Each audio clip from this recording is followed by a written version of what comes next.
Hey, how's it going, guys? Domino Paris 21 here, and back with yet another deck profile for you all. So, of course, as you see here, what I have to update you guys on is my Dragonic Overlord cross deck for, well, post Fighters Collection or Set 3 and such, but mainly post Dragonic Overlord the Ace. I guess you can call this the Ace deck. I still kind of call it the cross, but whatever. Dragonic Overlord Family Time deck, whatever, because we have like a little bit of everything here. So, yeah, I've been going through a lot of different variations, different builds, different tech choices that I really wanted to try out, and I definitely discussed with a lot of my Kagero friends their builds and about their builds, and there's definitely different directions you can go with this deck. And honestly, I did try a lot of different options, which I'll share with you guys a little bit on it as I go through the deck, but. I decided to actually kind of revert back to more of the main core of my ARG Richmond build that I came in second place in. You guys may have already seen the tournament report about that. Just because I found a little bit more consistency with the deck, and I felt like it just kind of flowed better for me, to be honest. I don't know if that makes any sense, but, I've been going through a lot of testing with this deck, and this is potentially going to be like my main Nationals deck and everything like that. So I was actually kind of holding out a bit, but I was like, I don't know, whatever. I don't care if you know what I'm playing, but yeah, nonetheless, really excited that the cross finally has a finisher. So although the deck is still a pretty grindy deck, it's not as grindy as it was before. So hopefully we don't get like 45-minute cross mirrors now that Ace can close out games faster. If you guys see my finals for my ARG Richmond, 45-minute match in 2 games. So yeah, hopefully we cut those long games down. But yes, anyways, I digress. Let's actually proceed with the deck profile, shall we? So first off, for starters, I actually made one change. So instead of Red Pulse Draco Kid, which I've been playing for a long time, pretty much on every deck ever since Conroe got banned as a starter, I'm actually playing Dragon Knight Sade. So definitely shout outs to some of my Kagero guys out there for really showing me this card. Because I definitely forgot all about this card. It actually came from set 14, which is why I kind of overlooked it, because at that time I was still playing Conroe as my starter, and when Conroe's out, I disregarded every single starter out there. But today, really fantastic card. So what he does is you put him in Soul. When your opponent's rearguard is sent to the drop zone from effect one of your cards, pay the cost of putting him in Soul, and your opponent chooses a rearguard to retire it. So it definitely is nice to use early game to maybe punish opponents that try to rush you a little bit early, committing that one extra card from their hand, which could really make a difference going forward after using this to punish them for that. But most importantly, what made me like this card a lot more is the new Stride unit from the Fighters Collection for Kagero, Dragon Knight Zom. These two work amazing in combination, and it's the main reason why I really love this starter. Especially a lot of aggro matchups, he can definitely be a good answer in combination with some of your cards to really address some scary boards that some aggro decks can have. So yes, and I really like the Stride unit too, of course, but we'll get to it when we get to it. So I'll leave this aside so I can show you how that combination works later. Now, as far as grade 3s are concerned, excuse me, guys, we have, of course, your 4 cross. I think by this time we should already know what he does, so I'm not going to really even tell you guys what he does. 3 the end, and 2 the great. So there's definitely a few different options I went about for my 3s. Like initially, I took out the great, ran 4 the end, 4 the cross, like I kind of did with my first deck profile that I showed you guys. And, it worked well, but I definitely kind of like the 9 grade 3s just because it gives me more targets for the Ace, because the Ace does require you to have an Overlord to discard, so it just gives me more options so that I can continuously destride and just have some more fodder to work with for as far as Overlord targets are concerned. Plus, most importantly, the Great was still fine to use as an alternative option, because basically the playstyle still goes with the Cross where when I first ride 3, I want to stride first, just to kind of get the stride out of the way. I usually go into the Mahmood, like always, or Zom, depending on game state. But yeah, I usually do that, and then I just kind of legion and pressure with the cross, wear my opponent out. So if I don't open with the cross, I usually sometimes will end up being on the end, which is not too bad, but there are times where it did hinder me when I couldn't draw the cross eventually. So having the great in the hole for you as an alternative option, because he's still pretty solid, you know, especially in combination with himself and Rearguard and your Neoflame, since that's his mate. To maybe even make a push at your opponent's board is still nice. So the 4 guaranteed drive checks is still something not to be underestimated, I pretty much found. So still sticking with the 9 grade 3s. I even tried a Blade Master one time in this deck, which honestly tested really well just because Dragonic Blade Master makes use out of your Lava Flow. So you can even, like, by turn 2, you can go Lava Flow, search Dragonic Blade Master if you're going to, like, be forced to ride the end anyway. And Blade Master actually can, you know, extend your stride plays, obviously being a stride break. And it can get a potential Overlord in drop zone, so you can use Dragonic Burnout turn 2. So that's honestly another option you can really, I may actually revert back to, because I really liked how that played. But honestly, like I said, I kind of like the consistency that the 9 grade 3 lineup for this actually gave me. So that's why I'm pretty much sticking to that. Grade 2s. We have 4 Burning Horn Dragon, nothing much to say there. 4 Dragonic Burnout, not much to say there either. And of course we're still playing the 3 Neoflame because we play the Great as our Vanguard, obviously, so as one of our potential Vanguards. Now, I actually did cut the Neoflames out to try out some different options. Now, I did try a Twilight Arrow, which is definitely another good card. Let's see if I can find one for you guys. Yeah, here. I actually have a playset of SPs because I got a pretty good deal on them because I know they were going up in price. But yeah, like Twilight Arrow was actually a pretty good option just because, you know, it allows you just to keep the actual flow of retiring for the deck. And it's like a guarantee retire once you go post-stride, post-generation break 1 as Neoflame. You know, the thing with Neoflame initially that I felt that Neoflame kind of forced me to really concentrate on rear guards, which now with the ace, since damage is very important, you kind of want to still go with go after your Vanguard a lot of times to keep like pushing out damage so you can finish off with the ace.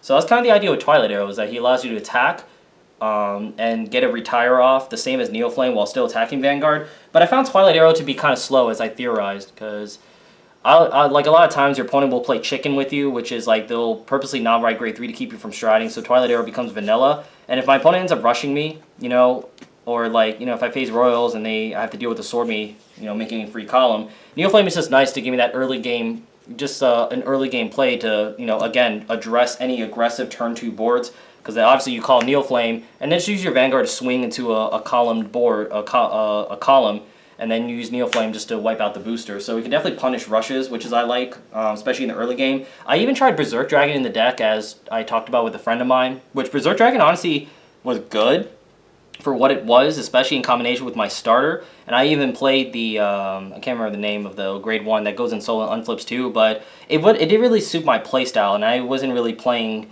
you know, the build that I suggested from one of my friends, you know, the way he prefers it. So that's why I kind of stuck back to this. But I know I'm talking a lot, guys, about some of my previous testing, but I really want to share with you guys what I've been testing for this build, because I really wanted to try something, you know, go a different route with the deck, but, you know, I just kind of reversed to my old ways that it's been showing a lot of success for me. And honestly, this is kind of like a cookie cutter build in the end, but it's just nice to know that I was able to actually try out some more options for myself. And next for grade 1s, obviously 4 Lava Flow. So that's kind of like a big change, obviously, because I am focused more on striding now. And I was able to actually get 4 signed ones. So definitely shout out to the vendors at the New York Spring Fest. Gave it to me at a good price. But yep, 4 of these. Definitely I say is a must.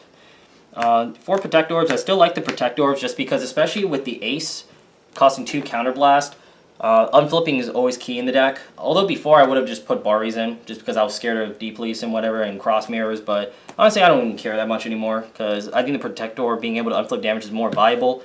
And as I even said with Deep Police, like I even remember facing one of my buddies playing Deep Police, I didn't care that he got 6 drive checks, just because, you know, when he did that, it was still early in the game. I didn't have to guard his second attack for the Vanguard, so I just saved cards in my hand, and I ended up blowing his rear guards up. And I ended up just, you know, mitigating the extra resources he kind of built for himself. So I'm okay with the Protect Orbs, because I think the unflipping, being able to unflip damage is very, very, very valuable in this deck. So that's why we are still sticking with them. And then we are still playing the 3 Calamity Tower Wyverns, still sticking with 3, just because, especially now that, you know, that now that you're kind of more focused on striding a little bit more, you're not really looking at like cross looping as much because now obviously, like I said, you have a way to finish the game for yourself. So, and plus again, you don't want to interfere with your Dragonic Burnout, because Burnout is more valuable to use your soul for than Wyvern, because drawing extra card is nice, but retiring some key units, especially against those aggro matchups, is almost I'd say more important a lot of the time. So I think the 3 is a perfect number. And then 2 Gojo. Gojo's still great. Still amazing card to open with, fix your hands. Maybe if you have too many 3s in your hand, just get rid of those 3s in hand and use it as a then make your burnouts live. So still an amazing card to play. And simple as that. And then triggers. Still running the 4 tar. Got to run the 4 rare tars. They will come through for you, I promise. So 7 crit, 4 Gatling Claw, 2 important, kill those starters. And situationally, it does give you a nice little play to use in combination with your starter again. So it's nice that it can actually trigger your starters, which is good. And then the 1 Arctic Piquet. Honestly, I may actually just revert back to 8 crit 4 draw, just because again you want to be slightly more aggressive now, especially with Ace. Potentially being able to close out games for you. But 7/5 is still fine, and the +3 can definitely come in handy for you. And then the 4 heals. So still pretty simple there.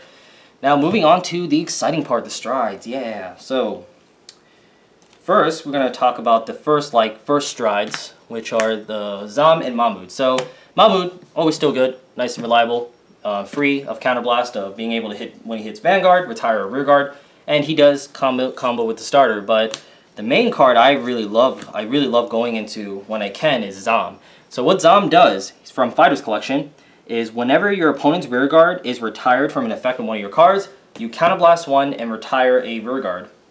So the way it works is basically what I like with Zam. The main important thing with Zam is that he's not like a once per turn thing, so you can keep a chain going. So all you need is a way to start his ability. Preferably you want to use a Burnout, just because he does cost counterblast. So you obviously just use Burnout, retire a rear guard, maybe like a starter or grade 1. Zam's ability activates. Counterblast 1, retire something. Your starter's ability activates, put in Soul. Your opponent chooses a rear guard to retire. And then Zam's ability activates again, so then you counterblast 1 to retire another card. So essentially, you retire 1, 2, 3, 4 cards from your opponent. It definitely was really amazing against my Sanctuary Guard Dragon matchup, because I used to use this to continuously wipe my opponent's boosters. I almost want to play a second one in the deck, but honestly I think the 1 is fine, just because once you go past the first stride, you're kind of just going to go into other plays, like going into Legion with Cross, maybe Pressure with Cross, or wear out your opponent with Cross, and then you set yourself up for Ace later. But yeah, I'd say in non-Dragonic Overlord cross decks, like a more Blade Master deck, I definitely like him at 2. Just because he's a lot more consistent in that kind of deck. But this card's really, really amazing, and again, it's a main reason why I love the starter a lot. Just because that combination is amazingly good against those aggro decks, and it's definitely a big contribution of my success against aggro decks, as Kagero should be. But being able to essentially AoE someone and board wipe someone is amazingly good. And next, we are running the 2 Root Flare. Now, I know there's always preferences on whether people want to play 4 Root Flare and 2 of the Ace, and vice versa. Now, I am playing 4 of the Ace, just because, honestly, it's just preference, really, on how your preferences are for the deck. As one of my buddies that actually plays 4 Root Flare and 2 Ace, pretty much how he sees it is that you're really only going to wait until your opponent's at like 5 damage, very late game, to really have Ace close out the game for you. Because anything less than that, it's better to Root Flare, because especially how this game is, you have to keep tempo up, you have to keep offense up, and that requires you to maintain columns. But obviously if you just Root Flare them twice, it's hard for a lot of decks to keep up.